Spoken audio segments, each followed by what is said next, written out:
Special edition from the Star in Frisco is back and back with a win as the Dallas Cowboys improved to 1-1 with a 20-17 win in Week 2 over the Cincinnati Bengals. Welcome in, everybody, to the Globe Life Studios. Alongside Isaiah Stanback, Barry Church, Nate Newton, I'm Kyle Yeomans. Three former Cowboys taking a look back at how the Cowboys got the win against the Bengals and got it right against the reigning AFC champions. And then, of course, we're going to preview their matchup in Week 3 with the New York Giants. But let's start with Cooper Rush, backup quarterback, going at AT&T Stadium for the first time as a starter in his career's second overall start. He gets the win. You learn a lot about this program. Barry, what did you learn about the Cowboys in their Week 2 win? That this defense, they're legit. All right, and through the first 2 weeks of this regular season, they have been the strength and the backbone of this Dallas Cowboys football team. And when you talk about that front seven, Kyle, they may be the best front seven in football. And I'm going to go with Cooper Rush. You know, Cooper Rush did an outstanding job in terms of putting them in a situation to be successful. He did not turn the ball over. He showed you last year against Minnesota that he was going to protect the ball. Now you turn around and you face the AFC champions from last year, and guess what? He shows up again and doesn't turn over the ball. You just asked for him to put you in a positive situation, and they went out there and got the dub. And I'm going to say the coaching staff did a great job all the way from Mike McCarthy, all the way down to Kellen Moore. They had to make some adjustments in the run game. They did that. They had to make sure that Cooper Rush was comfortable, and they did that. Hey, Dan Quinn, you the man, so we ain't got to talk about you. Dan Quinn did what he needed to do. Yeah. The defense held, Joe Burrow to just 199 yards through the air. And, of course, he didn't throw an interception himself, but he didn't really have to. They just kind of shut down the Cincinnati offense, held them to 3 points, sacked them 4 times in the first half. Before the second half, they finally got a little bit of a rhythm. But let's talk about Cooper Rush initially. Having to change up the playbook for a backup quarterback is not out of the ordinary, but they did so very seldomly. He had the command of that offense in the win. Yeah, I feel like he did pretty good with it. I mean, you're not going to ask for anything exceptional out of Cooper Rush, because if you ask for something exceptional, you're asking for something outside of himself. What he is, he's a good game manager. He's a bus driver. He can be driving Miss Daisy for all you want to call him. Either way, as long as he doesn't turn the ball over and you keep the chains moving with high, accurate passes, and obviously being able to get the ball to his guy Noah Brown and guys such as that, I think he's going to be just fine. Yeah, I think Cooper Rush played a heck of a game. I mean, he was accurate with all his downfield passes out there, and the game never seemed too big for him. The moment never seemed too big for him. I mean, even when Cincinnati started to come back, he was cool, calm, and collected through all of that, had great command of this offense. And what impressed me the most, Isaiah, you talked about it a little earlier, he did not turn the ball over. He did not put the ball in harm's way, and to me, that's winning football. You know, when I look at the kid, you know, every year we're like, hey, we're going to replace Cooper Rush. But the only thing he's done the last 2 times he showed up on the field is win the game. He plays safe, he plays smart, and I like how he releases the ball. He does it with great confidence, and he has everybody backing him. So him and Tony Pollard, let's go. 5th Cowboys quarterback to start his first 2 games with a win. He's only the 6th player in NFL history to lead 2 game-winning drives for wins in his first 2 starts in his NFL career, and his longest completion went to Tony Pollard. 47 yards. It set up a Cowboys score in the first quarter. What did Tony Pollard show you, Barry, in this game that kind of shows the versatility that he brings to the table? I mean, he's a home run threat anytime he has an opportunity to touch the ball. You know, I think him and Zeke played off each other well. You kind of got that thunder and lightning situation that we saw early last year. But what impressed me most about Tony Pollard in this week was his pass protection. You know, he kept Cooper Rush upright for the majority of the game, and that's a vast improvement from what we've seen in Week 1. I mean, most people coming into the season wanted to see how explosive Tony Pollard could be. What can he bring to this offense? And you saw it. You saw a great example of it against the Cincinnati Bengals. And whether he's coming out the backfield, whether you're catching him on fly sweeps, or whether you're giving him the ball out the backfield in terms of a pass, he is going to make a play for you. He doesn't need to be an every down back. He just needs to be that change of pace guy that can hit a home run. And then on the defensive side of the football, they were very impressive. And Nate Newton, you talked about it a minute ago. This defense could be legitimate under Dan Quinn. Why were they so successful against Cincinnati in their high-powered attack? It starts with that number 11. It starts with, they call him the Lion. I call him Michael Parsons, man. He's the best thing I've seen around here in a long time. He's dominant, man, but you bring along Armstrong, and you bring along a few other guys, you know, that made plays, Donovan Wilson. These guys are playing together. They know the defense in their second year, and they're doing a great job. That's the thing that was very encouraging, is the fact that it wasn't just Micah Parsons. It was other parties with Dante Fowler Jr. You mentioned Dorrance Armstrong. Those guys got in the hunt for Joe Burrow, and that's how they ended up with 6 sacks. The last time they had 6 6 sacks was 2018 against the New York Giants. Well, they're facing the New York Giants this week, and that defense has a different test with Saquon Barkley on the way. Is this as good as we've seen Saquon versus the Cowboys defense in a great matchup? We preview it when we come back on Special Edition. Special Edition, presented by AT&T, is brought to you by Ford F-Series, the best-selling truck in Texas. Reliant, an NRG company. Blockchain.com, trusted by millions, trusted by America's team. And by AT&T, official sponsor of the Dallas Cowboys.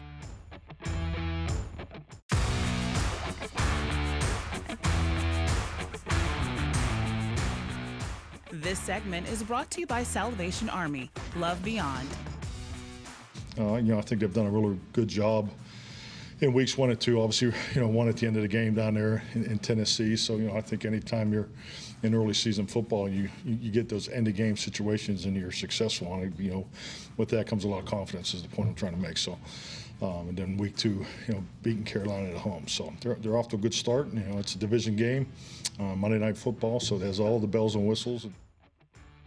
Mike McCarthy brought to you by Texas Lotto as we welcome you back to Special Edition. And the Cowboys have had recent success against the New York Giants. They've won 9 of the last 10 matchups. 6 of those wins have come by more than 2 scores. So the Cowboys have dominated the Giants in recent memory, but this is a different Giants team, or so it seems, through the first 2 weeks of the season. Isaiah, this is a team led by Daniel Jones, a new coaching staff. What can you do to kind of offset that offense? You're going to have to be disruptive up front, simply because of the fact that they have a heck of a head coach and a heck of an offensive coordinator. Happens to be the same guy, and that's Brian Daboll. And this guy came from Buffalo Bills, who just happened to be one of the most explosive, most feared offenses in the league over the past 5 years. He's now the leader. He's the man that is responsible for who Josh Allen is. So now he's coming in with Danny Dimes, okay, Mr. Daniel Jones, and he is giving him an easy system that has a lot of versatile looks, that is going to give him high precision passes. He's getting the ball out of his hands quickly. He's trying to cut down on some of those mistakes that has given him issues in the past. Look, I hear what you're saying, Isaiah, but this Dallas Cowboys defense, they're not going to have to do much. All right, this guy is a walking turnover. He's had the 4th most turnovers since entering the league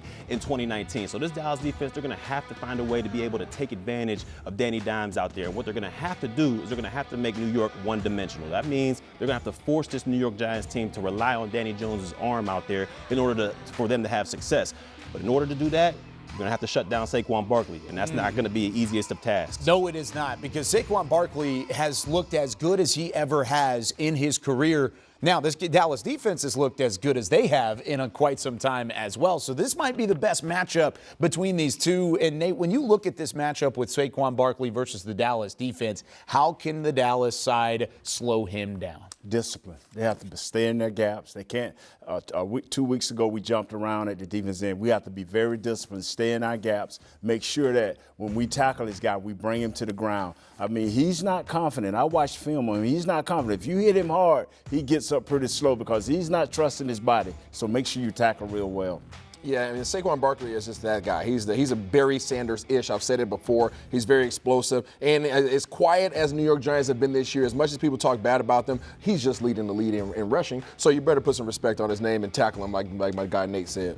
Oh, without a doubt. I mean, this is the most explosive I've seen Saquon Barkley since he's entered the league. I mean, he's showing that power between the tackles. He still has that speed to be a home run threat out there. But what concerns me the most about Saquon is head coach Brian Daboll. They've been using him more in the passing attack. He has 11 targets through these first 2 weeks, and that could be a dangerous matchup for the Dallas Cowboys linebackers. The Cowboys are going to try and get their run game going against the Giants defense that's looked pretty stout through their first 2 weeks of the season. Limited Christian McCaffrey and the Panthers, limited Derrick Henry and the Titans. This defense for the Giants is pretty darn good on their own right. What do they bring to the table, Isaiah, that the Cowboys have to be aware of offensively? They're very much so like the Dallas Cowboys in terms of their stat line, aside from the fact that they're just not creating turnovers. These guys are not allowing a lot of yards in the air. They're not allowing a lot of points. They've only allowed 20 points to date. So these guys are going to have to figure some things out in terms of Dallas, what they're going to do offensively. Yeah, this is an extremely disciplined New York Giants defense out there. There's not a lot of household names out there, but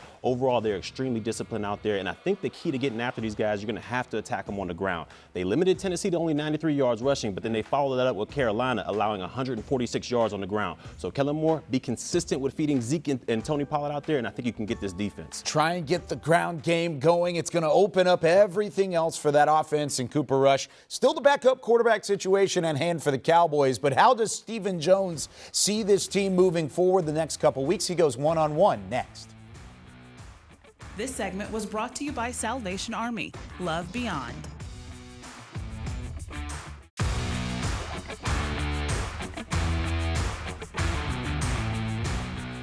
This segment is brought to you by Ford F-Series, the best-selling truck in Texas.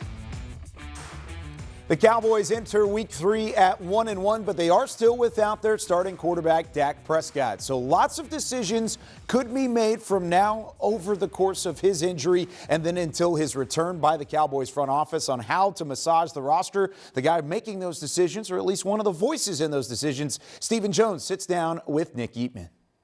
Hey everyone, I'm Nick Eatman here with Stephen Jones, Cowboys Chief Operating Officer, and got that smile on your face a lot more than you did last week. Big win against the Bengals at home, and just what were your overall thoughts? You had a feeling going into the game that y'all could play well and rally around Cooper Rush. Is that what happened? Well, obviously after a tough week, not only losing a game's hard, and especially when you didn't play well in, and then to lose Dak, what we thought after the game was going to be for 8 weeks, turns out it's going to be hopefully 4 or even less. But no, it was just, we knew we could play better ball on the offensive side of the ball for sure. I mean, it was one of those things where the conversion rates were at an all-time low in terms of third down, third and shorts. We were in where you want to be, the 3s to 4s to 5s, and never converted. And so this week it was the opposite. We were able to convert. We made a big 4th down conversion. Obviously, I give Mike credit for that one. I don't know that I could have pulled the trigger on that one, but he did, and good for him. But, we did. That first half, we played really good, sound offensive football. We got in some rhythms. We were running the ball well. We were throwing it well.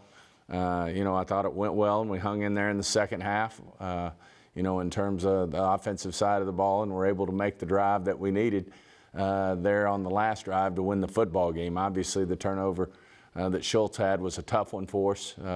We were getting close to the red zone with a first down if he doesn't fumble that ball. But, that's totally not like Schultz. I mean, he's a protector of the ball. He does everything the right way. But that was a tough turnover for us, but we were able to overcome it. And obviously a big W against a Super Bowl caliber team. In the post-game locker room, there was three different guys almost said the exact same thing, is this organization stood behind me for so long, and I'm so glad that I was able to, come back and have a big game.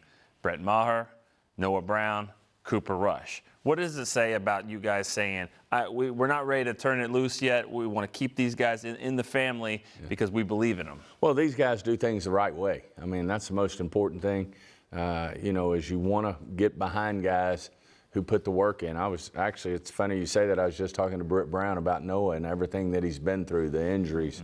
What he's had to battle, to get to this point. And nothing makes you smile more than seeing guys like Noah, guys like Cooper, guys like Maurer, really step up and be a big part of a big, big win. But, when you talk about football characters, those three exude it. And fortunate that they had big moments, all of them, and a big part of why we won that football game. Well, Cooper Rush isn't going to be a guy that's going to tell a lot of jokes and throw a lot of personality out there, even though he seems to have the command of the huddle, and there's something about him. He's 2-0 as a starter. What have you put your finger on what he is when he gets in there? Well, he's got a little more than you think. Yeah. He may not just exude it with everybody, but I've been around him a few times when it has come out in him, and I think the biggest thing is just what you just said. The team rallies around him and supports him. They think he can win the football game for us. He did it last year against the Vikings.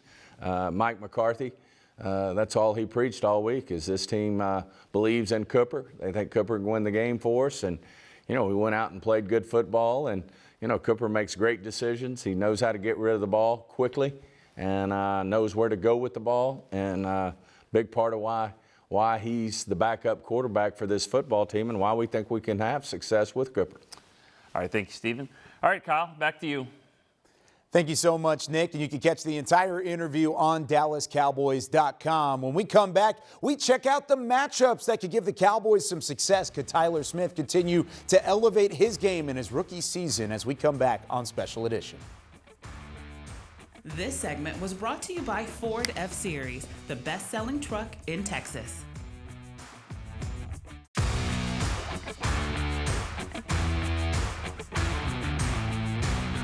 I mean, with each week it's a new team. It's a different, sometimes the scheme is different, sometimes the philosophy is different. Their strengths and weaknesses are different, but we try to keep the game the same for sure. Like the way Coach Kellen game plans, even it's never anything we don't know or anything that's like far out to where we don't understand. We just stick to playing our game. Like at the end of the day, we can play fast, we can play physical, we can move the ball, and that's something we definitely try to hone in on. Rookie left tackle Tyler Smith bringing us back into Special Edition, brought to you by AT&T. Back here with Isaiah Stanback, Barry Church, and Nate Newton. Let's talk matchups as the Cowboys prepare to take on the Giants in Week 3. Barry, your matchup actually includes Mr. Tyler Smith and that Cowboys offensive line. Yeah, my matchup is the Cowboys offensive line versus this New York Giants defensive line. I think this is going to be a matchup in the trenches that we must see out there. This Cowboys offensive line, they've gotten better and better as the weeks progress, especially Tyler Smith at that left tackle position. He's getting better and better. So I think this game is going to come down to the trenches. New York Giants, their defensive line is extremely disciplined out there, very sound. Not a lot of household names, but they play sound defense. This is going to be a must-see matchup to watch. I like that. You're going into a microscope look of it all. But if you want to broaden it up a little bit, Tyler Smith even said it in that interview. Kellen Moore has had them given an opportunity to be successful. And that's where you're looking at, Nate, is the coordinators. Yes, I am.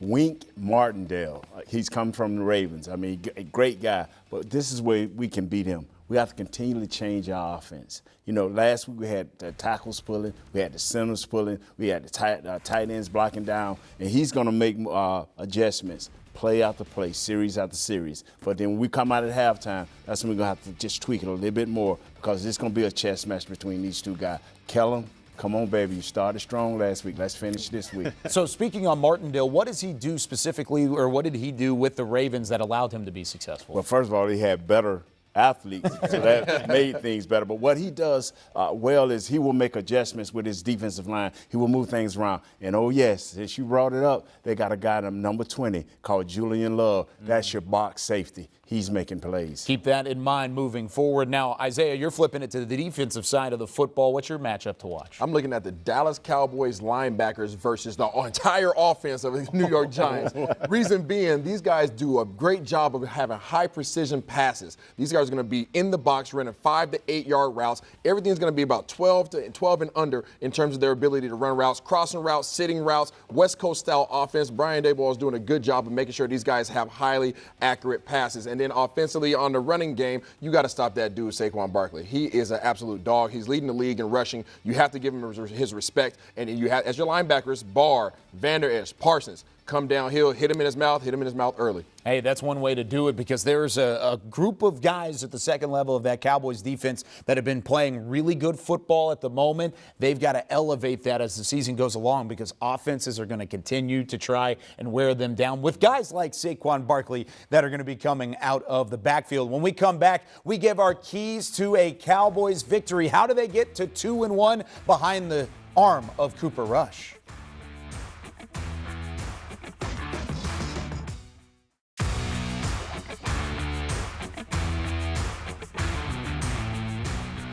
Special Edition, presented by AT&T, was brought to you by Ford F-Series, the best-selling truck in Texas.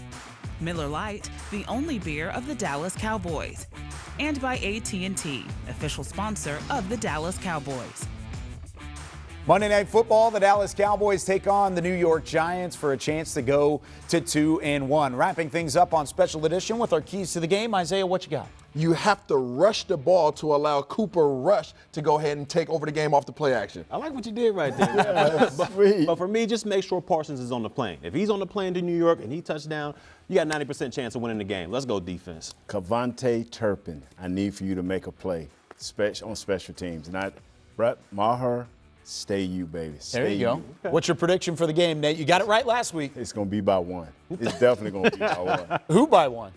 The Cowboys. Okay, Come on, you know how I ride. I know how I I ride. If I was Isaiah, now that's maybe a different story. Hey, and I'm pretty sure Micah Parsons is going to end up on the flight, so I think we're good to go at Berry Church in doing so. That's it for Special Edition. Enjoy the game, everybody. ESPN's Monday Night Football coming up this week. We'll catch you up in Week 4 for Special Edition.